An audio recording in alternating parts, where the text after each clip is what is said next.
move on to our next topic. We need to talk about this. Canada. We need to talk about Canada. In Canada, what are you doing? It's like Canada, not Canada. I am not going to say Canada. I'm going to correct myself. I'm going to say the Canadian government, which is way more exact because it's like we Venezuelans, we don't have any say on what the government does. And instead of Canada, in terms of Canada, Canadians don't have, let's say, responsibility, or at least the ones who did not vote for Mark Carney, they have nothing to do with what Mark Carney is doing right now, which is basically getting in bed with China in a way of, I don't know, getting back at Trump in the most spectacular way that I don't understand what is the ultimate plan of Mark Carney, but this is just awful. Mark Carney himself, a pleasure to meet with President Xi in Beijing. Canada and China are forging a new strategic partnership. We are leveraging our strengths, focusing on trade, energy, agriculture, seafood, and other areas where we can make massive gains for both our peoples. Well, one thing about seafood is that one thing that China does, I'm going to zoom in on Carney and Winnie Pooh, is that Chinese fishing boats, they go right on the border of the international waters near Peru. By the way, Peru is one of the examples. And they basically raid everything. They suck the sea dry of fish. And Peruvians are suffering because of that. One of the things, I'm just saying that Canada doesn't know what they're getting into, and I think that this Muppet doesn't know, has no idea what he's getting into, and of course China absolutely needs, let's say, another way of getting the oil that they need for all their projects. They're still highly dependent on foreign oil. They are afraid of what could happen with Iran. They are afraid of what is happening with Venezuela as well. They are losing the race in a spectacular way thanks to this moves by Trump. But again, Carney actually said the partnership with China sets up well for the new world order. The new world order. So what? Did he really say this? As you mentioned, mine is the first visit of a Canadian Prime Minister to China in nearly a decade. China. The world has changed much since that last visit. And I believe the progress that we have made in the partnership sets us up well for the new world order. This guy says, what? Look at his face. Order. Oh, wait. I need to repeat this. This is body language gold. And I believe the progress that we have made in the partnership sets us up well for the new world order. I mean, what? It's a partnership with new focus and greater depth and a sense of purpose. And I look forward to realizing its promise and building on it in the years to come. And the guy really speaks like he lacks something, like maybe a Red Bull or maybe a black coffee, something. It's like the amount of low beta energy is it's something, it's pathetic.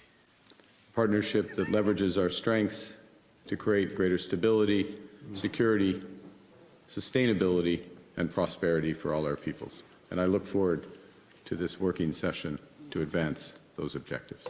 All right, Canada is so F up. Canada is so F up. Today a reporter asks, what do you mean our new relationship with China will bring a new world order? What is the new world order? is the architecture, the multilateral system in being eroded, undercut?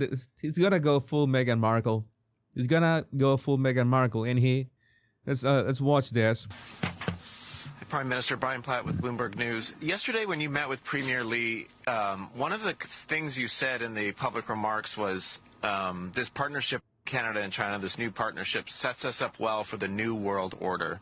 What did you mean by that? What is the new world order? Well, it's a great question, Brian, because I think the world is still determining what that order is going to be. And let's be clear what we're talking about first and foremost, which is what are the trading, what is going to govern global trade?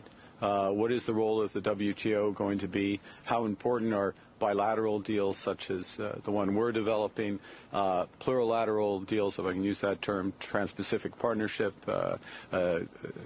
potential linkages between Trans-Pacific Partnership and the EU? Where is financial regulation, payment system regulation going to fit into that? All of these aspects, I'm use fancy words like the architecture, the multilateral system that has been developing these is being eroded, to use a polite term, undercut, use another term.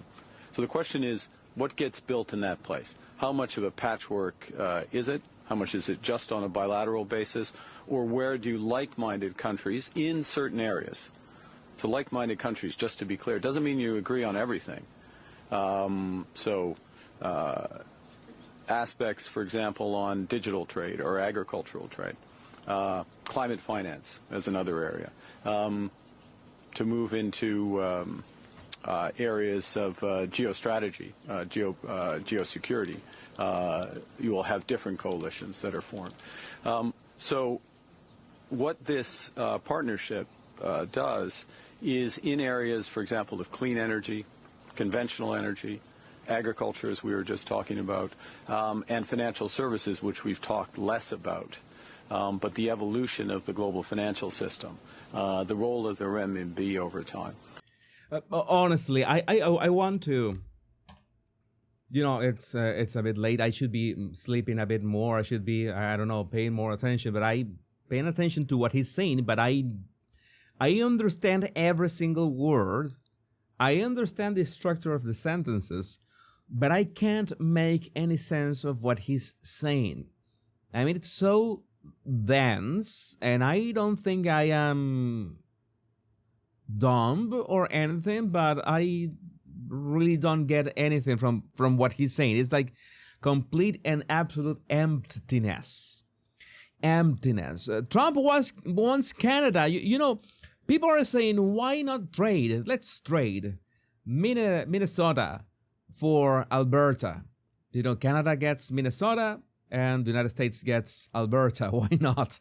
That would be interesting. I'm gonna paste that meme right at the end of this. Which of these two men do you agree with? There's this montage, and the most important thing is the first part when basically less than 1 year ago, he said that the biggest security threat to Canada was, yeah, you guessed that right. I think the biggest security threat to Canada is China. We're heartened by the leadership of President Xi Jinping and the speed with which our relationship has progressed in recent months. And I believe it is amazing. It's amazing. And we need, speaking about China, I wanted to do some kind of segue or connection with, the Chinese. China wants their money back. You know that they had these huge loans to Venezuela back in the day, and Venezuela still owes $20 billion to China. While we discuss this, I'm gonna copy and paste this meme. It's important to just have an idea of what we're talking about. What we're talking about here in exchanging this should the proposed new border with Canada. We take Alberta, Canada gets Minnesota. What do you think about that? What do you think about that? That would be awesome. So, according to Bloomberg, China demands to Venezuela the immediate payment of the million-worthy debt. That it's about $20 billion for loans during the Hugo Chavez, not even Maduro era, the Hugo Chavez era. So China would be pressuring about this, and China wants their money back. What is going to happen? I don't know. But maybe is the new administration going to, let's say, uphold those contracts? We don't know. But in the meantime, we know that China needs to make sure to, I don't know how to say this, to fool any sucker that falls for it. And it guess that Mark Carney is the first one of, I hope that not that many, but it's Mark Carney. And I'm really sorry for Canada. This is embarrassing.